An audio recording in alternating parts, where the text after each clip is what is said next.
On the 46th anniversary of President Lyndon Johnson signing Medicare into law, a group of Medicare supporters are concerned that Cory Gardner's support of the Boehner plan will slash Medicare funding.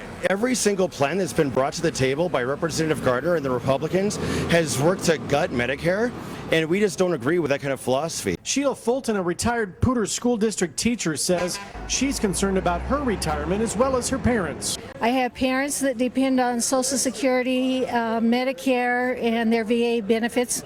My dad's a World War II veteran. 40 people marched to Gardner's Fort Collins office and spoke to staff members one by one to voice their concerns about the direction that Gardner and Republicans are headed with the debt crisis and a potential government default. It seems like there's a lot of back and forth amongst themselves. Many Republicans like Medicare as well, and I think that as soon as they get their house in order and then they will be able to lead, and I hope that we're going to be able to come up with a viable compromise by Tuesday. Congressman Gardner's chief of staff, Rachel Boxer, says that the Boehner plan that Gardner is voting for does not affect Medicare at all. There is nothing in the Boehner plan that's being voted on today that directly addresses the issue of Medicare. But even President Obama has said that at some point we're going to need to talk about entitlement reform, and he's open to that because even President Obama recognizes that right now Medicare is on a collision course with bankruptcy.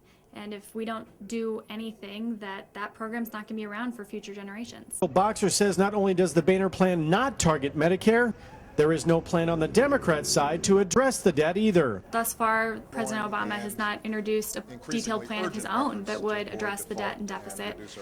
Senator Reid has introduced a plan, but it's full of gimmicks, and it doesn't actually cut spending as much as it increases the debt ceiling by.